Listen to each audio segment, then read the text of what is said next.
여러분, 이번 여름 잘 지나셨나요? 네. 무더위와 장마에 고생들 하셨지요. 창세기 1장에서 하나님이 사람을 지으신 후에 맨 먼저 베푸신 것이 복 주신 겁니다. 창세기 1장 26절에서 28절 사이에 하나님께서 하나님의 형상대로 사람을 지으시고 남자와 여자를 지으시고 복을 주셨다. 그렇게 말씀했습니다. 그러면은 그 말씀 그대로 생각하자면은 하나님을 잘 믿는 생활은 어떤 생활이냐? 주신 복을 잘 누리는 생활이 영적인 생활이고 하나님을 잘 믿는 생활이 되겠습니다. 그런데 우리 인류의 조상들이 하나님의 뜻에 불순종해서 하나님과 사람 사이의 관계가 깨지면서 받은 복 누리는 것을 잃어버렸습니다. 그래서 1장에서 11장까지 쭉 나오다가 12장에 가서 아브라함을 택해서 새로운 복의 역사를 시작하셨는데 창세기 12장 첫 부분에 하나님께서 아브라함을 본토 친척 아비 집에서 불러내시고 복을 주셔서 너는 모든 복의 근원이 될지라 그렇게 말씀했습니다. 그 말을 새겨서 풀어서 이해하자면은 하나님이 주신 복을 아브라함이 자기가 누리는 것을 뜻하는 것이 아니고 하나님으로부터 받은 복을 땅의 다른 족속, 다른 사람들에게 복을 나누어 주는 복입니다. 말하자면은 복의 복덕방이라고 하겠지요. 복덕방 소개한 사람이 복덕방 주인이 소개한 집에 자기가 들어가서 사는 건 아니지요. 자기는 구점만 먹고 소개받은 사람이 그 집에 들어가서 삽니다. 마찬가지로 아브라함에게 허락하시는 복이 너는 다른 민족의 복의 근원이 된다. 다른 백성들이 너로 인하여 복을 누리게 된다. 이렇게 뜻깊은 말씀을 하셨습니다. 그 창세기에서부터 시작된 축복이 성경 마지막 책 요한계시록이지요. 요한계시록 1장 3절에도 이 말씀을 읽는 자, 듣는 자, 그 안에 기록한 대로 지키는 자가 복이 있도다. 복에 대한 말씀이 나옵니다. 성경 66권 전체가 창세기에서 계시록까지 복에 대한 말씀이 이어집니다. 그 중에서 시편, 구약시대의 찬송가에 해당하는 시편이 전체가 150편인데 그 중에 1편이 중요합니다. 1편이 150편을 대표하는 시편이기도 하고 또 서론격이 되기도 합니다. 시편 1편이 첫 마디가 뭐냐 하면은 복 있는 자는 악인의 길에 서지 아니하고 죄인의 길에 서지 아니하고 교만한 자의 자리에 앉지 아니하고 이렇게 나갑니다. 근데 복 있는 사람이 뭐 하는 사람이냐? 그는 주야로 여호와의 말씀을 묵상하는 자로다. 하나님의 말씀을 밤낮으로 묵상하는 사람이 복이 있는 사람인데 그 사람이 받는 복은 어떤 복이냐? 시편 1편 3절에 저는 시냇가에 심은 나무와 같은 복이다. 시절을 쫓아 열매를 맺으며 그 잎사귀가 마르지 아니함 같다 그랬습니다. 성경에서 물이라 그러면 우리가 대체로 성령님을 상징할 때가 많습니다. 떡이라 그러면 말씀을 상징을 하고 기도라 그러면 우리 숨 쉬는 것을 상징합니다. 또 전도라 하면 우리 운동에 해당한다 하겠지요. 그래서 시편 1편 3절에 복 있는 사람은 물가에 심겨진 나무와 같은 복 받는다는 것은 아무리 가뭄에도 물 근원이 가까워서 물가에 심겨진 나무는 늘 물을 공급받지요. 마찬가지로 하나님의 말씀을 밤낮으로 묵상하는 사람은 물가에 심겨진 나무가 늘 물을 공급받아서 가뭄에도 잎이 푸르고 싱싱하고 제때 열매를 맺는 것처럼 하나님의 말씀을 묵상하는 사람은 성령님과 교통함이 늘 이어져서 그 삶이 푸르고 그 삶이 원기왕성하고 성령의 열매 맺는 삶을 산다. 그런 내용이 되겠지요. 시편 1편 같은 말씀은 우리가 다 전장을 암송을 해서 마음에 늘 담고 되새기는 것이 참 소중합니다. 그런데 우리가 교회를 다니고 신앙생활을 하면서도 성경적인 바탕에서 복을 바로 이해하지 못하고 자꾸 세상적인 복, 물질적인 복, 잘 먹고 잘 사는 복에 늘 매어 달리기가 쉽습니다. 물론 창세기 1장에서 요한계시록 사이에 이어지는 복의 말씀이 물질적인 축복도 있지요. 아브라함의 아들 이삭의 경우는 하나님이 복을 주셔서 거부가 됐다 이런 말씀이 있고, 신명기 8장 같은 데서는 하나님의 말씀과 율법에 순종하는 자는 마침내 복을 얻어 누린다고. 신명기 7장 같은 데서는 하나님의 자녀들이 누리는 4가지 복을 일컫기를 자녀의 축복, 또 토지소산의 축복, 또 여러 가지 곡식의 가축대의 축복, 이어서 또 건강의 축복, 이런 축복을 말씀해 주십니다. 다시 말씀드리거니와 하나님의 자녀들이 받아 누리는 복에 물질적인 세상적인 복이 물론 있지만은 그건 초신자 때 자꾸 그 축복을 구하지요. 그러나 은혜가 자꾸 깊어지고 영적으로 성숙돼 가면 물질적인 세상적인 축복에서 한 단계 높아지는 겁니다. 그래서 신약성경 에베소서 1장 3절에서는 찬송하리로다 이렇게 시작을 해서 하늘에 속한 신령한 복 그랬습니다. 어디에 속했다고요? 하늘에 속한.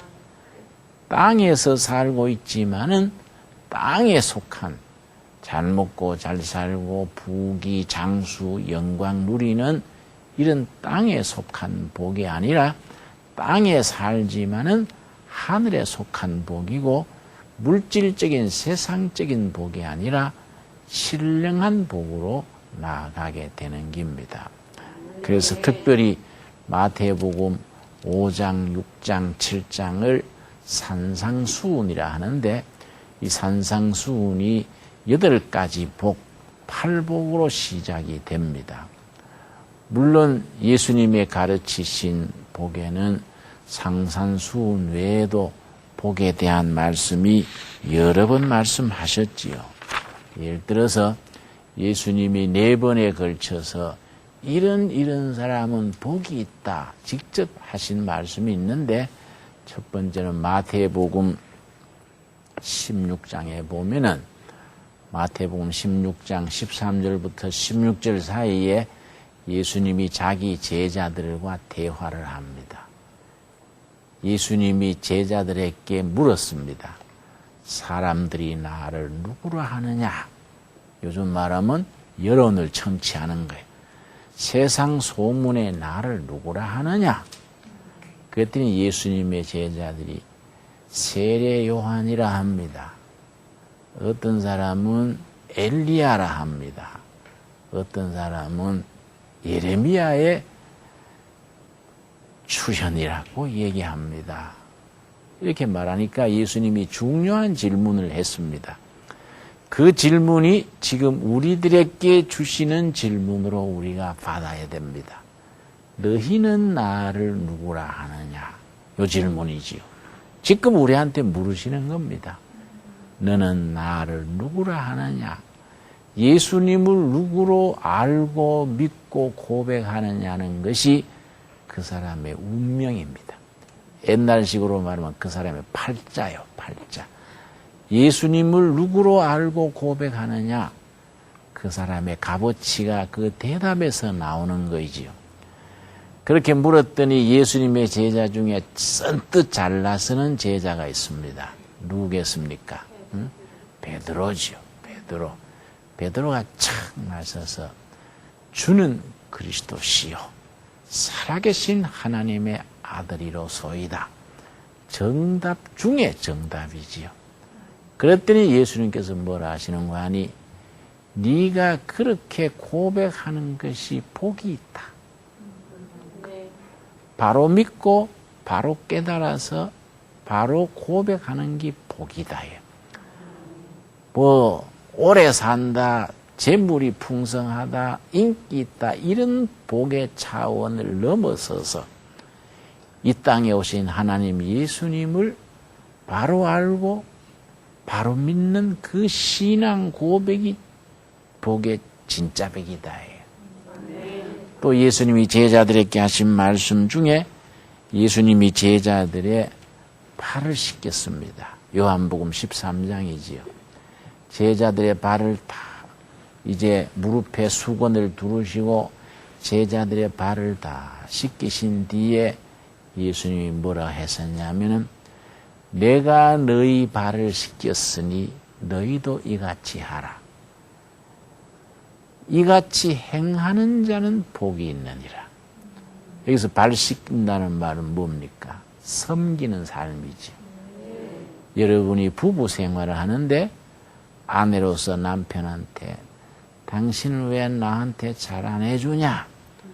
왜 생일 선물도 까먹어버리고 돈도 안 벌어오고 내 친구는 그랜저 타고 다니는데 나는 티코도 못하고 자꾸 이럴 게 아니고 남편 발 씻겨주는 마음, 받드는 마음이죠. 섬기는 마음이죠. 그럼 또 남편은 아내의 발 씻어주고 발 씻어준다는 말은 섬기고 베푸는 마음이지요. 베푸는 사람, 섬기는 사람이 복이 있다. 예수님의 말씀이지요. 또 요한복음 20장 보면은 예수님의 제자 중에 도마라는 사람, 도마. 영어로는 토마스 그래요. 토마스. 도마 가지고 의심이 많은 거예요. 다른 제자들이 먼저 부활하신 예수님을 만나고 나서 우리가 주님을 만났다. 그때 도마가 그 자리에 없었어요. 못 믿겠어. 우리식으로 말하면 도깨비 본 거 아니야? 뭐 귀신 본 거 아니야? 나는 내 눈으로 우리 주님이 십자가에 못 박힌 손바닥의 상처를 만져보고 십자가에 달려있을 때 로마 군인들이 창으로 찔렀지요. 그 옆구리의 상처를 만져보기 전에는 못 믿겠다. 그래서 의심 많은 도마를 현대인과 닮았다 그래요. 요즘 사람들이 맹랑하게 따지고 눈으로 봐야 되고 깐깐하잖아요. 못 믿겠어 그러잖아요. 그래 요즘 현대인은 도마 비슷하다예요. 그런데 예수님이 제자들이 방에 계실 때 탁 나타나셨어요. 문은 닫혔는데 예수님이 탁 가운데 서신 거예요. 그때 도마가 있었거든요. 도마에게 예수님이 네가 내 손의 상처를 만져보고 내 옆구리의 상처를 손을 대보기 전에는 못 믿겠다고 했지? 지금 만져봐라. 이니까 도마가 아이고 주님 나 믿습니다. 그랬더니 예수님이 뭐라 했냐면은 네가 그래 나를 보고 믿느냐? 보지 못하고 믿는 자는 복이 있으리라. 그럼 바로 우리예요, 우리. 우리는 예수님이 눈으로 못 봤잖아요. 믿음으로 보는 거지. 우리는 실제 예수님을 만져본 것도 아니고 손으로 확인한 게 아니다. 그래서 예수님이 네가 본고로 믿느냐? 토마스 도마에게 앞으로 보지 못하고 믿는 자들은 복이 있으리라. 바로 우리가 그 복 있는 사람들이요. 안 보고 믿으니까. 그러고 예수님이 하신 말씀 중에 주는 자가 받는 자보다 복이 있으리라. 이런 말씀하셨어요. 그 이제 예수님이 복에 대해서 이런 여러 번 말씀하셨는데 특별히 마태복음 5장, 6장, 7장에서 상상수훈을 말씀하시면서 첫 시작이 8가지 복을 말씀하신 겁니다. 이걸 유명한 팔복이에요. 그 산상수훈은 산 위에서 가르치셨다고 산상수훈인데 이게 마태복음 5장, 6장, 7장이에요. 근데 이하고 비슷한 내용이지만은 좀 더 짧고 내용이 약간 다른 것이 누가복음 6장에 나오는데 누가복음의 6장에 나오는 내용은 들판에서 평지에서 가르친 걸로 나옵니다. 그래서 평지수훈 그래요. 마태복음 5, 6, 7장에 나오는 것은 산에서 가르쳤기 때문에 무슨 수훈이라고요? 산상수훈. 누가복음 6장은 평지에서 들판에서 가르쳤기 때문에 무슨 수훈이라고요? 평지수훈 이렇게 말하는 겁니다. 그런데 이 평지수훈도 그렇지만은 특별히 마태복음 5장, 6장, 7장의 산상수훈이 정말로 유명합니다. 뭐라고 말하냐면 예수님의 산상수훈이야말로 종교 중에 종교요. 경전 중에 경전이다. 모든 종교, 모든 경전의 가르침의 알맹이다. 이렇게 말합니다. 그리고 어떤 사람은 뭐라 하냐면은 마태복음 5장, 6장, 7장의 산상수훈은 천국의 헌법에 해당한다. 우리 한국에 헌법이 있지요. 미국에도 헌법이 있고 뭐 나라마다 헌법이 있지요. 천국에도 하나님의 나라 천국에도 헌법이 있을 것이다. 예를 들어서 말하는 거예요. 상상수훈이 천국의 헌법에 해당하는 거이다. 천국은 마태복음 5장, 6장, 7장의 상상수훈을 법으로 해서 다스려질 것이다. 이만큼 아주 중요한 내용이다 이겁니다. 그래서 인도의 마하트마 간디란 이름 들으셨지요? 뭐 워낙 잘 알려진 사람이니까 마하트마 간디는 힌두교 교인이에요. 자기는 힌두교 교인이고 기독교 신자가 아닌데도 예수님의 산상수훈을 아주 좋아해서 아주 격찬을 하면서 상상수훈은 반지 속에 다이아몬드와 해당한다. 반지 안에 다이아몬드 꽂혔잖아요. 경전 중에 경전이고 만인이 따라야 될 길이다. 아주 이렇게 힌두교인이면서 예수님의 가르치신 산상수훈을 이렇게 칭찬을 하니까 인도에서 선교하는 서양 선교사 한 분이 간디에게 한 분은 물은 거예요. 선생께서는 힌두교도이면서 예수님의 산상수훈을 그렇게 격찬을 하시는데 힌두교인들이 산상수훈을 받아들이게 하려면 어떻게 해야 되겠습니까? 이렇게 물었단 말이에요, 선교사가. 그러니까 간디가 대답하기를 장미처럼 하셔야지요. 장미처럼. 그러니까 장미처럼 하다니요. 반문을 하니까 사람들이 장미를 왜 좋아합니까? 높은 향기 때문에 좋아하지요. 크리스찬들이 예수님의 가르치신 산상수훈을 몸으로 살아서 향기를 바라면 사람들이 향기 때문에 장미를 좋아하듯이 예수님의 가르치신 산상수훈을 몸으로 실천하고 향기를 바라는 예수님의 말씀을 받아들일 거 아니겠습니까?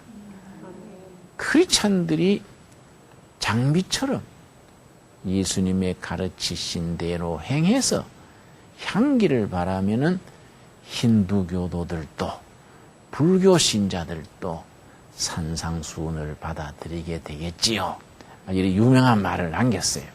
옳은 얘기지요. 고린도 후서 5장에 보면은 무슨 말씀이 있느냐 하면은 너희는 그리스도의 향기다 그랬어요. 너희는 그리스도의 냄새다 그랬어요. 아마 고린도 후서 2장 15절 16절인가 내가 절수가 정확하지를 않네요. 아마 고린도 후서 5장인가 15절 16절이에요.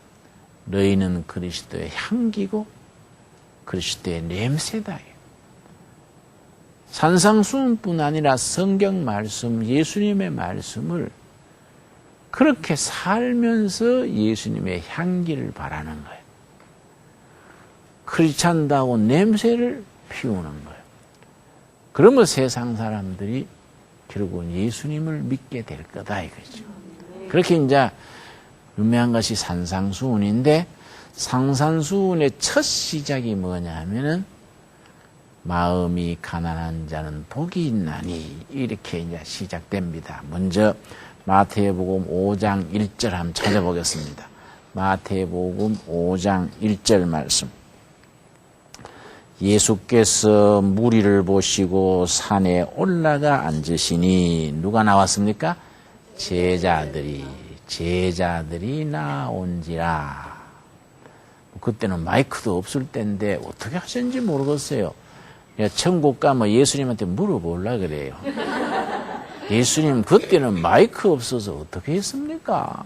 물어보려고 그래요. 예수님이 산에 앉으시니까 쭉 나와 앉은 거예요. 제일 앞에 이제 제자들이 앉고 뒤에 무리들이 앉았겠지요. 입을 열어 가르쳐 가라사대. 이 가르침이 7장까지 쫙 이어지는데 가르친 장소가 산 언덕이기 때문에 산상수훈이라고 이렇게 읽는다.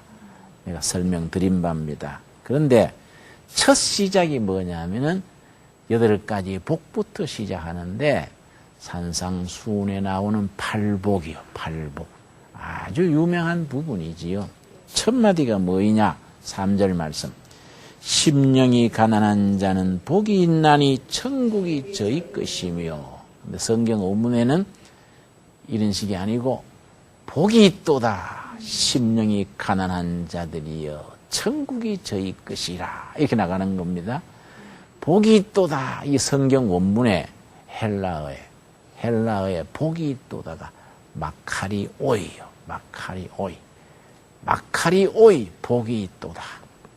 심령이 가난한 자들이요. 누가복음 6장은 무슨 수훈이라고요? 평지수훈. 평지수훈에는 요 말씀인데 내용이 잠깐 달라요. 여기는 심령이 가난한 자들이요. 이래 나오지요. 누가복음 평지수훈에서는 심령이 빠져버리고 가난한 자들이요. 복이 있도다. 이래 나와버리는 거야. 그러니까 이제 마태복음에서는 심령이 가난한 자들이여 복이 있도다. 마카리 오이 심령이 가난한 자들이여 천국이 저희 것이다. 그랬는데 여기서 중요한 것은 이 가난하다는 말이에요. 심령이 가난하다는 말. 이 가난하다는 말의 의미가 3가지 있어요. 3가지 의미를 잘 마음으로 되새겨야 돼. 꼭 씹으면서 이걸 묵상하는 거예요. 심령이 가난하다. 가난하다는 말의 첫째가 뭐냐? 비었다는 말이에요. 비었다. 마음이 빈 겁니다. 두 번째는 깨끗하다는 말이에요. 세 번째는 겸손하다는 말이에요. 이 합쳐서 심령이 가난한 자인데, 자, 그러면 심령이 어떻게 비어 있느냐예요.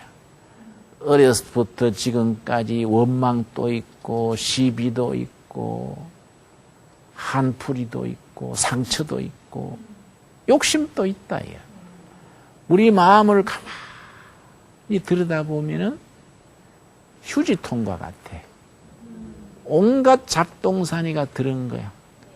어려서부터 지금까지 뭐 아팠던 거, 슬펐던 거, 분노, 원망, 마음에 꽉 차 있는 거예요. 그런데 이걸 어떻게 마음이 비웃다고 하느냐? 여기에 이 말씀에 요점이 있는 겁니다. 잡동사니가 다 내 마음에 쓰레기통처럼 꽉 차 있는데 이걸 가지고 나와서 예수님 앞에 다 비우는 거예요. 십자가 밑에 다 쏟아놓는 거예요. 다 쏟아놓고 빈 마음이 되는 거예요. 중국 성경에는 이걸 어떻게 번역했냐? 영이 허심한 자, 빌허자요. 험하다 할 때 영이 허심한 자는 유복하다 이렇게 나가는데 마음이 비어있는 자 복이 있도다. 여기에 연결돼서 우리가 묵상해 할 수 있는 말씀으로 마태복음 11장 28절에 예수님이 말씀하시기를 수고하고 무거운 짐진 자들아 다 내게로 오라.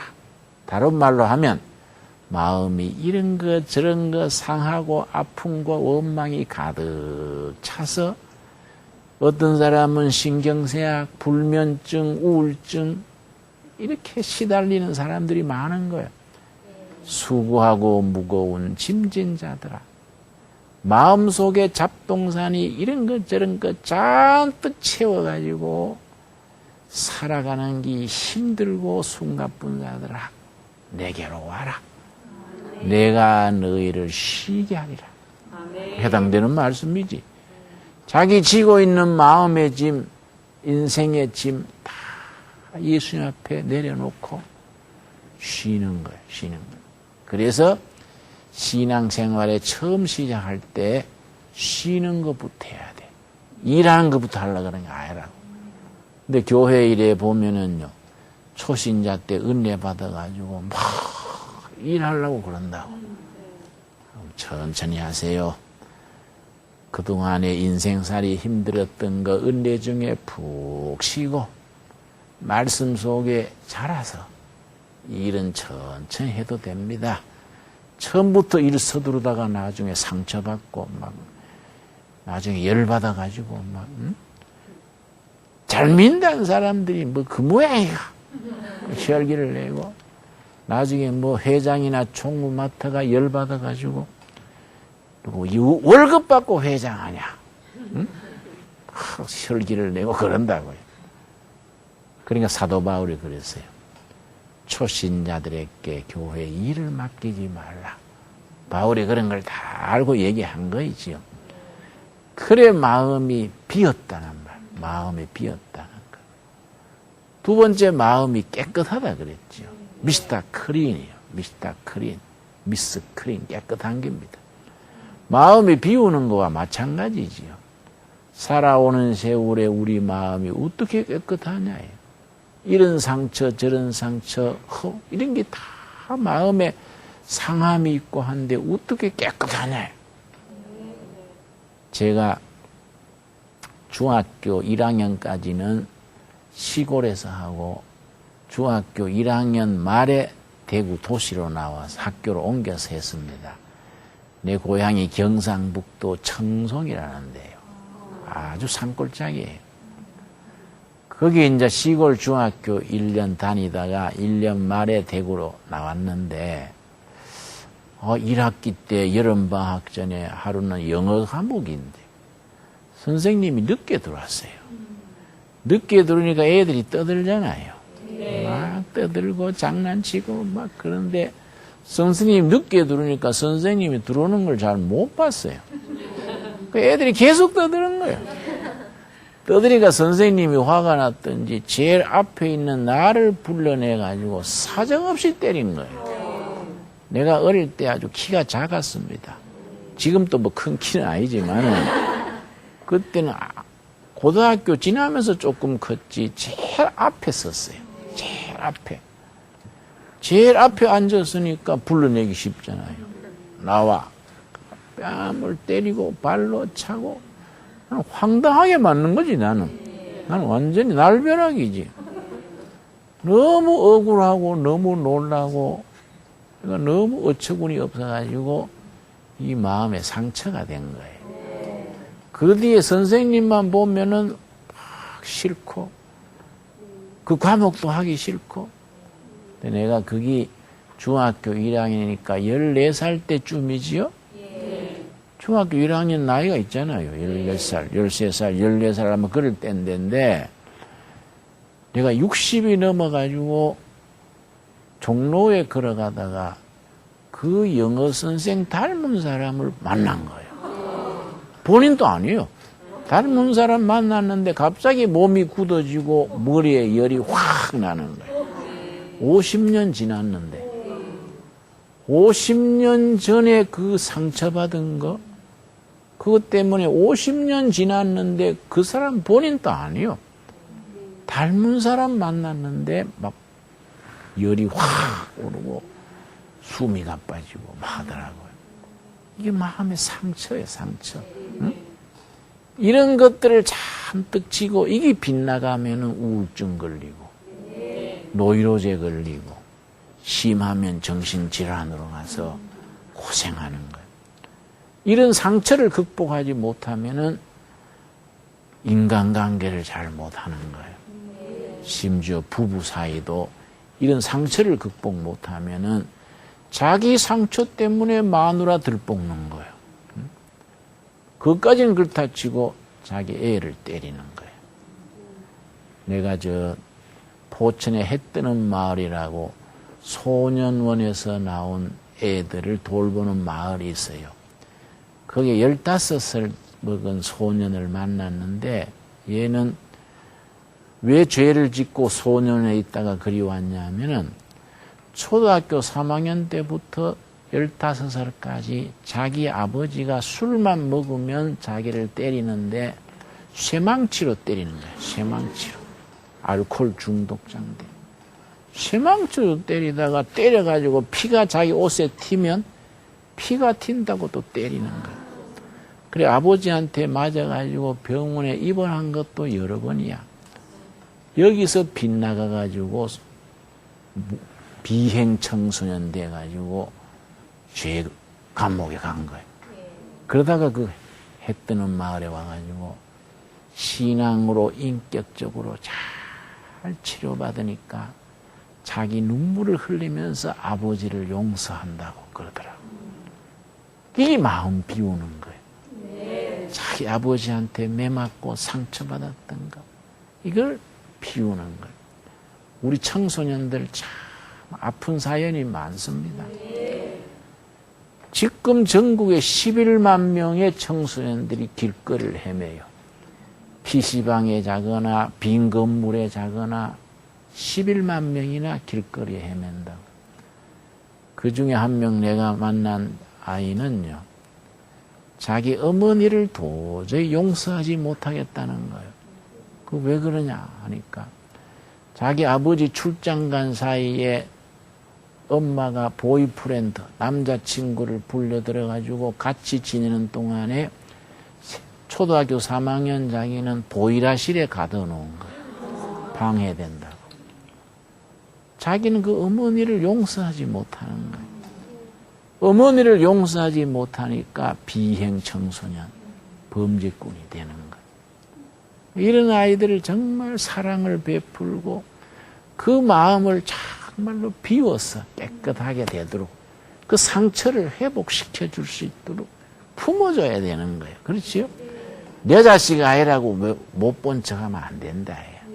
특별히 우리들 크리스찬들은 크리스찬뿐 아니지. 뭐 불제자든 뭐 공자님 제자든 인간의 도리로서 그런 상처받고 헤매는 애들을 품어가지고 그 마음을 치유해주고 비우게 해주고 회복시켜줘서 천국을 누릴 수 있는 길로 인도해주는 게 얼마나 소중한 겁니까?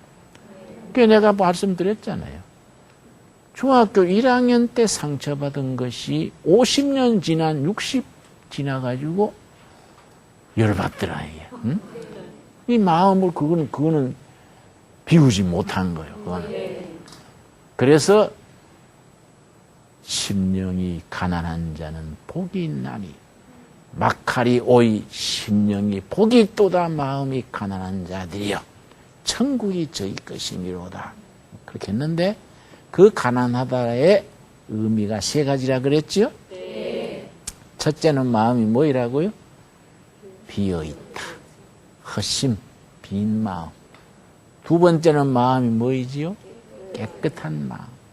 여러분, 잡동사니로 얼룩진 마음이 예수님 앞에 다 쏟아놓고 깨끗한 마음으로 그렇게 바뀔 수 있게 되기를 바랍니다. 그런데 은혜 받으면요, 그게 눈물로 자기 걸 다 쏟아놓는 거예요. 그래서 펑펑 울고 나서 회개의 눈물을 항정없이 흘리고 나서 마음이 아주 평화로워지고 깨끗해지는 거예요. 은혜 받은 사람의 세 가지 특징이 있어요. 마음속에서 끓어오르는 기쁨이요, 기쁨. 입술에 찬양이에요, 찬양. 은혜를 받으면 찬양이 나오는 거예요, 찬양이. 세 번째, 뭔가에 대한 감사예요. 끓어오르는 기쁨, 입술에 뭐라고요? 찬양. 무엇인가에, 누군가에 대한 감사. 이 은혜 받은 사람의 특징이고 그 중에서 마음의 회복대가 깨끗한 마음이 되는 거예요. 깨끗한 마음, 빈 마음, 그 사람이 겸손한 사람이에요. 하나님이 가장 기뻐하시는 성품이 겸손입니다. 겸손의 반대는 뭘까요? 교만이에요. 하나님이 가장 싫어하시는 성품은 교만이에요. 가장 기뻐하시는 성품은 뭘까요? 겸손. 겸손과 교만은 반대. 2000년 교회 역사에 정말 태양, 별과 같은 큰 인물이 있는데 어거스틴이에요. 어거스틴, 아우구스티누스. 아주 위대한 그리스도의 제자입니다. 어거스틴에게 한 번은 제자가 물었습니다. 스승님, 우리 크리스찬들이 지내야 될 가장 큰 덕목이 뭡니까? 그랬더니 어거스틴이 답하기를 겸손이니라 그랬다고요. 두 번째는 뭐입니까? 그러니까 두 번째도 겸손이니라 그랬다고요. 그러면 세 번째는 뭡니까? 역시 겸손이니라 이랬단 말이에요. 그것도 제자가 묻기를 겸손의 반대는 뭐입니까? 그러니까 교만이니라. 그러니까 교만의 뜻은 뭐입니까? 그랬더니 내가 겸손하다고 스스로 생각하는 게 교만이니라. 그랬다가 아주 참 속 깊은 얘기를 했다고요. 이 겸손한 마음이 가난한 마음이에요. 그래서 예수님의 마음이 이 겸손한 마음이에요. 마태복음 11장 29절에 예수님이 이르시기를 너희는 내게로 와서 배워라. 나는 마음이 온유하고 겸손하니 내게 배우면 너희 마음이 쉼을 얻으리라. 우리 인생살이 얼마나 산다는 것이 부담스럽고 힘들 때가 많잖아요. 우리 영혼이 안식하지를 못해요. 그래서 조급해지고 짜증나고. 왜냐? 우리 마음이 쉬지를 못했어. 근데 예수님이 내게로 와서 배우라. 내 마음은 온유하고 겸손하니 내게로 와서 배우면 너희 마음이 뭘 얻는다고요? 쉼이요. 쉼. 안식이지. 쉼을 얻으리라 했는데 예수님의 마음이 온유하고 겸손하다 그럴 때에 온유는 부드러운 거예요. 인간관계 부드러운 거예요. 나부남 그래요. 나도 부드러운 남자다. 나부녀. 된장녀가 아니고 나부녀. 부드러운 여자다. 나는 나부녀다. 나는 나부남이다. 온유요. 부드러운 게. 또 온유와 겸손은 사촌 같아. 늘 따라다녀요. 바늘과 실 같아. 나는 마음이 온유하고 겸손하니. 온유는 사람 관계에 부드러운 거라 그랬지요? 겸손은 하나님 앞에 낮아지는 거예요. 하나님 앞에 낮아서 겸손한 거예요. 온유와 겸손을 배우면 우리 삶이 쉼을 얻는 거지. 자, 오늘 팔복의 첫째, 심령이 가난한 자는 복이 있도다. 천국이 저희 것입니다. 심령이 가난하다는 것은 세 가지다. 첫째, 마음이 비웠다는 것이다. 둘째, 마음이 깨끗하다는 거다. 셋째, 마음이 겸손하다는 거다. 오늘 거기까지. 감사합니다.